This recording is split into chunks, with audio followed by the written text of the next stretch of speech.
Good morning students. Students आज हम chapter number 5 को आगे कंटिन्यू कर रहे हैं। इसके अंदर फंडामेंटल यूनिट ऑफ लाइफ। तो today's our topic is transport of material across the cell membrane. हमने सेल मेम्ब्रेन प्रीवियस क्लास के अंदर सेल मेम्ब्रेन का स्ट्रक्चर डिस्कस करा था, फ्लूइड मॉडल मॉडल के बारे में हमने डिस्कस करा था। तो उसके अंदर हमने बताया कि प्लाज्मा मेम्ब्रेन जो है वो सेमी परमेबल होती है, मटेरियल्स को कुछ मटेरियल्स को अलाउ करती है अंदर जाने के लिए। तो यहाँ पे हम समझ रहे हैं ट्रांसपोर्ट ऑफ द मटेरियल, यानी कैसे मटेरियल्स का जो है ट्रांसपोर्टेशन होता है ना, इनसाइड द सेल, सेल के अंदर कैसे जाता है कोई मटेरियल या सेल से बाहर कैसे आएगा। ठीक है, तो यहाँ पे मेनली जो है ट्रांसपोर्टेशन का जो है दो मेथड है इसके अंदर। मैं सेल के अंदर एक होता है पैसिव ट्रांसपोर्ट, ठीक है, और दूसरा है एक्टिव ट्रांसपोर्ट। देखिए वन बाय वन अपन इसको समझने की कोशिश करते हैं। पैसिव ट्रांसपोर्ट के अंदर जो है अगर अपन बात करें तो no need of energy, no need of energy, यानी यहाँ पे एनर्जी की रिक्वायरमेंट नहीं होती है, यानी एनर्जी जो एटीपी की फॉर्म में होती है, यानी एटीपी की रिक्वायरमेंट यहाँ पे नहीं है। विदाउट एनर्जी जो है मॉलिक्यूल्स का मूवमेंट होता है इसके अंदर from higher concentration to lower concentration. Okay, तो इसके अंदर जो है मूवमेंट ऑफ जो मॉलिक्यूल्स होता है, मूवमेंट ऑफ मॉलिक्यूल्स जो होगा इसके अंदर वो होगा according to concentration gradients, according to concentration gradient, concentration gradients के अकॉर्डिंग जो है वो मूवमेंट्स होता है मॉलिक्यूल्स का। ठीक है, यानी हायर कंसंट्रेशन से लो कंसंट्रेशन की और मॉलिक्यूल्स का मूवमेंट होगा इसके अंदर पैसिव ट्रांसपोर्ट के अंदर, बट एनर्जी की कोई रिक्वायरमेंट नहीं होती। जैसे अपन एक दो टैंक है आपस में कनेक्ट है, एक टैंक फुल भरा, एक हाफ फिल्ड आपस में अपन पाइप से कनेक्ट कर दिया, तो हायर जो ज़्यादा फिल्ड वाटर है टैंक है उसमें से वाटर जो है वो खाली वाले के अंदर ऑटोमेटिक अपने आप जाएगा, तो यहाँ पे कोई एनर्जी अपने एक्सपेंड नहीं करी। ठीक है, तो वो पैसिव ट्रांसपोर्ट एक तरह से। तो ऐसे ही सेल के अंदर जो कंसंट्रेशन ग्रेडियंट्स के अकॉर्डिंग जो है वो मॉलिक्यूल्स का जो मूवमेंट होता है उसी को अपन बोलता है पैसिव ट्रांसपोर्ट। तो एनर्जी की कोई रिक्वायरमेंट नहीं होती इसके अंदर। ठीक है, अब देखिएगा इसके अंदर अगर पैसिव ट्रांसपोर्ट के अंदर अगर अपन टाइप्स की बात करें तो इसके अंदर मेनली पैसिव ट्रांसपोर्ट के टू टाइप्स हैं, एक है डिफ्यूजन और दूसरा है ऑस्मोसिस। अब देखिए अगर अपन बात करें डिफ्यूजन की फर्स्ट, तो डिफ्यूजन क्या है इसके अंदर समझिए। डिफ्यूजन के अंदर मेनली अपन बात करेंगे इसके अंदर जो है सॉल्यूट के पार्टिकल्स के बारे में बात करेंगे, यानी मूवमेंट ऑफ द सॉल्यूट के पार्टिकल्स का जो होता है हायर कंसंट्रेशन से लो कंसंट्रेशन की ओर होता है इसके अंदर। ठीक है, तो इसके अगर अपन डिफाइन करना चाहें शॉर्ट के अंदर तो movement of solute particles from its higher concentration to lower concentration is known as diffusion. जैसे हम सिंपल से एग्जांपल्स के थ्रू समझने की कोशिश करते हैं इसके अंदर कि सॉल्यूट के पार्टिकल्स का जो है हायर कंसंट्रेशन या लोअर कंसंट्रेशन की ओर जो है मूवमेंट होना है उसको अपन बोल देते हैं डिफ्यूजन। जैसे हम कोई भी परफ्यूम या सेंट का स्प्रे करते हैं तो उसका जो स्मेल होता है वो या फ्रेग्रेंस जो होता है वो काफ़ी डिस्टेंस तक जाता है। तो ये जो फ्रेग्रेंस जो है या जो परफ्यूम के अंदर जो फ्रेग्रेंस के जो मॉलिक्यूल्स है वो अपने पास में ज़्यादा है, कंसंट्रेशन ज़्यादा है, दूर दूर पे कम है, यानी कुछ डिस्टेंस पे कम है, तो वो हायर कंसंट्रेशन लो कंसंट्रेशन की ओर मूव करते हैं। ऐसे ही जो है अपन जैसे पूजा के अंदर जो इंसेंस है अगरबत्ती जलाते हैं तो उसकी खुशबू पूरे रूम के अंदर फैल जाती है, तो वो भी डिफ्यूजन की वजह से होती है। तो ये जो डिफ्यूजन प्रोसेस होती है सबसे फास्ट होता है गैसेस के अंदर। ठीक है, देन इसका लिक्विड के अंदर, देन सॉलिड के अंदर। तो डिफ्यूजन सॉलिड लिक्विड गैसेस तीनों के अंदर हो सकता है, लेकिन सबसे फास्ट डिफ्यूजन जो है वो गैसेस के अंदर देखने को मिलेगा। क्लियर? तो डिफ्यूजन के अंदर मैंने सॉलिड के पार्टिकल्स का हायर कंसंट्रेशन से लो कंसंट्रेशन की ओर जो है मूवमेंट होता है इसके अंदर। सेकंड जो है इसके अंदर ऑस्मोसिस। तो ऑस्मोसिस के अंदर क्या होगा इसके अंदर समझिएगा स्टूडेंट। अगर हम बात करें ऑस्मोसिस, तो ऑस्मोसिस में जो है वो सॉल्वेंट के पार्टिकल्स का जो है movement of the solvent particle, movement of solvent particle, solvent की अपन मेनली वाटर, यहाँ पे सेल के केस में वाटर की बात करेंगे तो movement of the solvent particles from its higher concentration, its higher concentration to higher concentration to lower concentration, lower concentration through the SPM, through the SPM. SPM का मतलब हो गया यहाँ पे semi permeable membrane, semi permeable membrane. तो semi permeable membrane के through अगर जो है ट्रांसपोर्टेशन हो रहा है सॉल्वेंट के मॉलिक्यूल्स का हायर कंसंट्रेशन से लोअर कंसंट्रेशन की ओर, तो उसको अपन बोल देते हैं ऑस्मोसिस। जैसे हम सिंपल सा यहाँ पे आपको डेमोन्स्ट्रेशन करके बता रखा है इसके अंदर आपको ऑस्मोसिस का डेमोन्स्ट्रेशन ऑफ ऑस्मोसिस।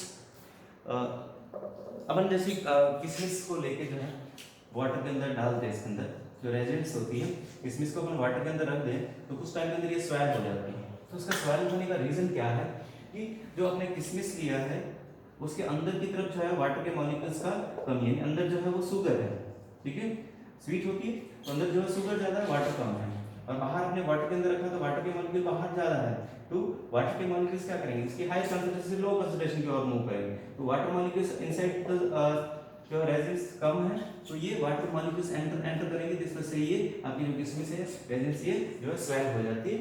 तो ये ऑस्मोसिस की वजह से ही होता है इसके अंदर, ठीक है। तो ये आपका डेमोन्स्ट्रेशन बताया इसके अंदर।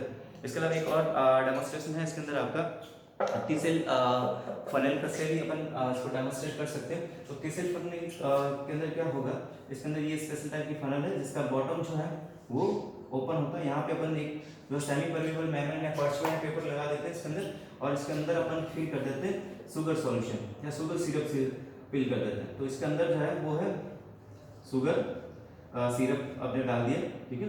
ये जो शुगर सिरप होगा ये इसके अंदर वाटर के मॉलिक्यूल्स कम, इसको अपन स्टैंड के ऊपर फिट करके, ठीक है, और अब इसको अंदर अपन क्या करते हैं, इसके अंदर इसको जो है एक वाटर के जो है पॉट के अंदर इसको रख देते हैं। इसके अंदर ये वाटर फिल है यहाँ पे, ठीक है।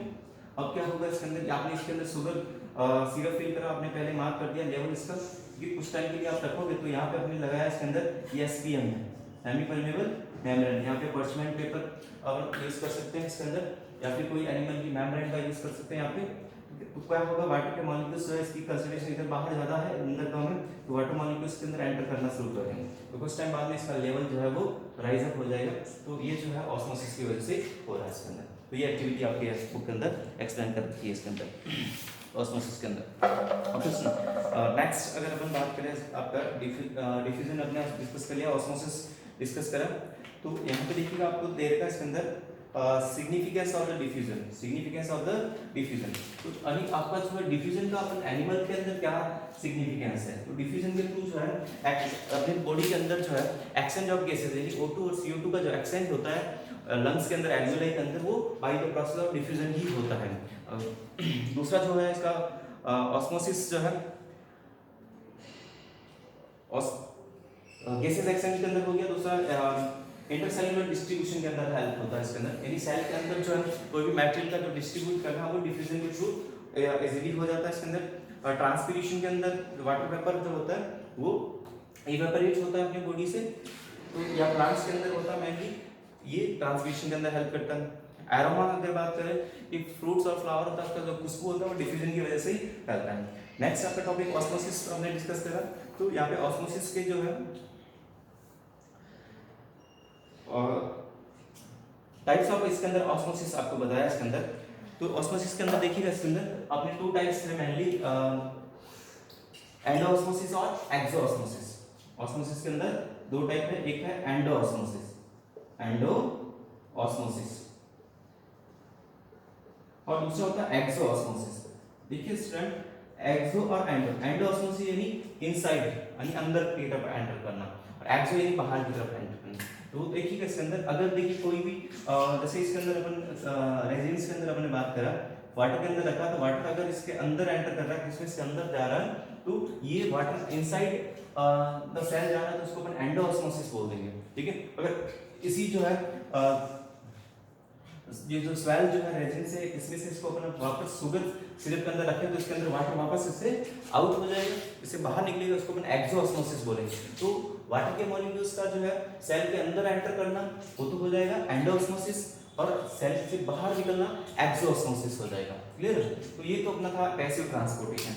नेक्स्ट आता है एक्टिव ट्रांसपोर्टेशन। तो एक्टिव ट्रांसपोर्ट के अंदर जो है वो नीड एनर्जी।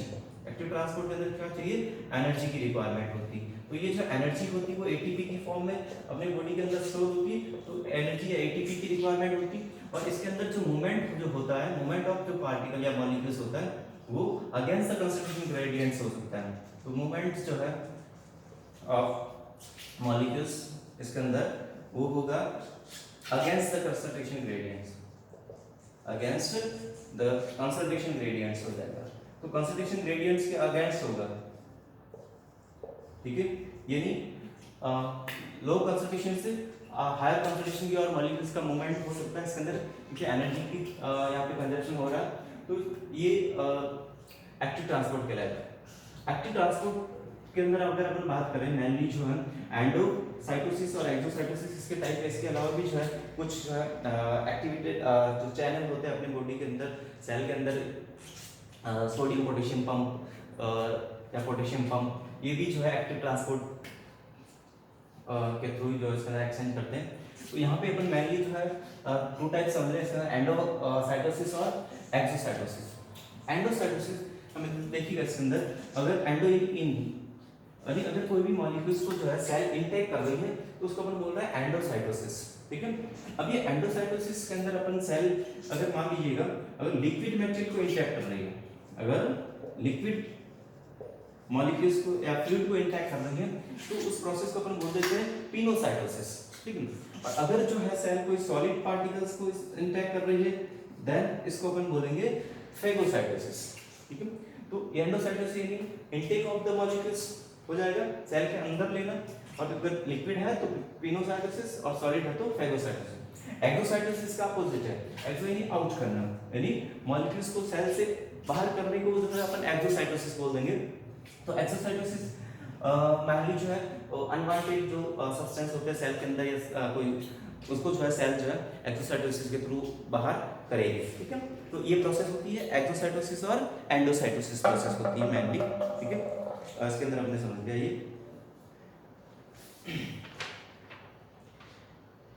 तो यहाँ पे आपकी नेक्स्ट जो है इसके अंदर सिग्निफिकेंस ऑफ देर है इसके अंदर ऑस्मोसिस के क्या सिग्निफिकेंस है ये भी अपने को यहाँ पे दे रखा है इसके अंदर। एक तो ऑस्मोसिस के अंदर अपने एब्जॉर्प्शन के अंदर हेल्प होती है, वाटर के एब्जॉर्प्शन के अंदर जैसे प्लांट्स अपने रूट से एब्जॉर्ब करते हैं, वैसे ही टर्जिडिटी यानी सेल को जो है स्वेल रखने के अंदर हेल्प करेंगे, फुला के रखने में।